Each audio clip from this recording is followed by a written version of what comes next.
அனைத்து உறவுகளுக்கும் வணக்கம். சனாதிகம், வைதீகம் என்ற ஆரிய வேத மரபுகளை உடைய இந்து மதம் என்பது ஒரு புனிதமான மதம்.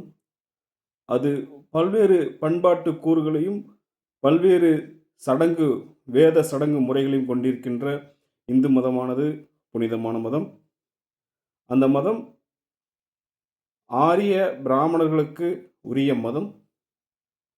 அந்த மதத்தின் அடிப்படையிலே கட்டமைக்கப்பட்டிருக்கின்ற சனாதன வர்ணாசிரம கோட்பாட்டை தாங்கி நிற்கக்கூடிய பிராமணர்கள், வைஷ்யர்கள், க்ஷத்திரியர்கள், சூத்திரர்கள் என்று தங்களை உணரக்கூடிய அனைவரும் இந்துக்களே.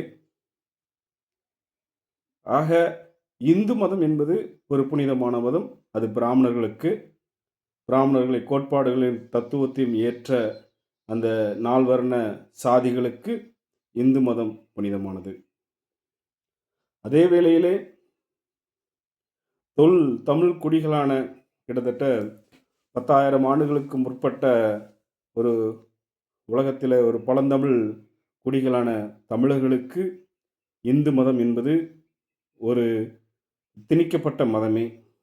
இந்த தமிழர்களுக்கென்று ஒரு தனித்துவ சமய வழிபாட்டு முறைகளும், சடங்கு முறைகளும், பண்பாட்டு கூறுகளும் இன்றும் பல்வேறு பகுதிகளிலே தமிழ்நாடு முழுவதும் இருக்கின்றன.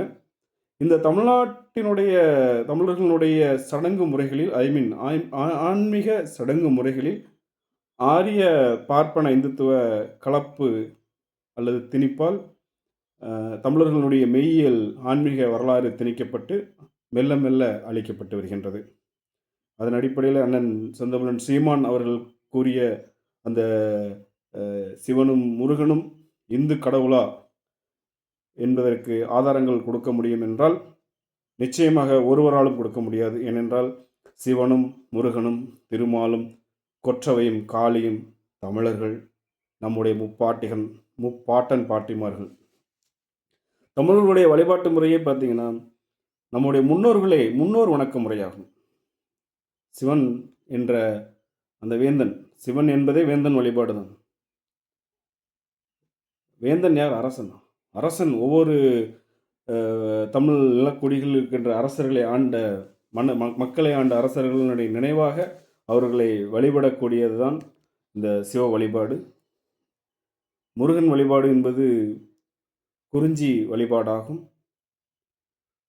திருமால் வழிபாடு, வரணன் கடலோன் வழிபாடு, கொற்றவை காளி வழிபாடு, இது அத்தனையும் தமிழர் வழிபாட்டு முறையாகும், தமிழர் சமயமாகும். இதை பாவாணரும் தன்னுடைய தமிழர் சமயம் என்ற நூலில் தெளிவாக அடிக்கோடிட்டுள்ளார். அதாவது ஆரிய பார்ப்பனிய ரிக்வேத சனாதன இந்துத்துவம் என்பது ஒரு காலமும் தமிழர் மதத்திற்கும் தமிழருக்கும் எந்த தொடர்பும் கிடையாது, அது பொருந்தாது என்று பல ஆய்வு தரவுகளோடு ஐயா தேவநாய பாவனர் அவர்கள் நிரூபித்துள்ளார். அது அவரை போன்ற பல அறிஞர் பெருமக்களும் இந்த கருத்தியலை முன்வைக்கின்றனர். ஆக தமிழர்களுடைய மதம் என்ன என்று கேட்டால் அது இந்து மதம் அல்ல. அதே வழியிலே இந்து மதம், கிறிஸ்தவ மதம், அரேபியாவில் இருந்த இஸ்லாமிய மதம் போன்ற மதங்கள் அனைத்தும் ஒவ்வொரு குடிகளுடைய ஒரு பண்பாட்டை தாங்கி இருக்கக்கூடிய மதம். அத்துணை மதங்களும் தமிழர்களுடைய மதத்திற்கு எதிரானவைகள் என்பதை தாண்டி விரும்பி ஏற்பவர்கள் ஏற்றுக்கொள்ளலாம். ஆனால் அதை தமிழர்கள் மீது திணிப்பது ஏற்புடையதல்ல. கிறிஸ்தவ மதம் ஐரோப்பிய மதம் தான், அதில் மாற்று கருத்து கிடையாது. அதற்கும் தமிழர்களுக்கும் எந்த சம்பந்தமும் கிடையாது. இஸ்லாமிய மதம் என்பதும் அரேபிய மதம் தான், அதற்கும் தமிழர்களுக்கும் எந்த சம்பந்தமும் கிடையாது. இன்னும் சொல்லப்போனால் மதம் என்பது கழட்டி மாட்டுகின்ற சட்டை போன்று. காலையில் இந்து மதத்தில் இருக்கலாம், மாலையில் கிறிஸ்தவ மதத்துக்கு போகலாம், மறுநாள் காலையில் இஸ்லாமியத்திற்கு போகலாம், 2 நாள் கழித்து பௌத்த மதத்திற்கு போகலாம். ஆனால் இனம், மொழி என்ற அடிப்படையில் வரும்பொழுது நாம் மாற முடியாது. ஆகையால் நாம் இனமாக நிற்போம், நாம் தமிழர்களாக நிற்போம், அனைத்து மதங்களையும் போற்றுவோம், எந்த மத திணிப்பையும் தமிழர்கள் ஏற்கக்கூடாது, ஏற்க மாட்டோம். அனைத்து மதங்களையும் மதிப்போம். நாம் தமிழர்களாக ஒன்றுபடுவோம். இனத்தினுடைய அழிவே ஆன்மீக, மொழி, பண்பாட்டு திரிபில் இருந்து தான் ஆரம்பிக்கிறது.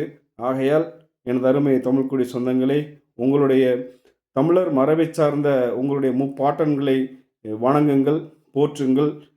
இங்கு இந்த நிலத்தில் எந்த ஒரு சடங்கு முறைகள், அதாவது இந்த கற்பனையாக புனையப்பட்ட சடங்கு முறைகளை நாம் தவிர்க்க வேண்டும். நமக்கான ஒரு மெய்யியல் வழிபாடு தமிழ்நாட்டில் உள்ளது.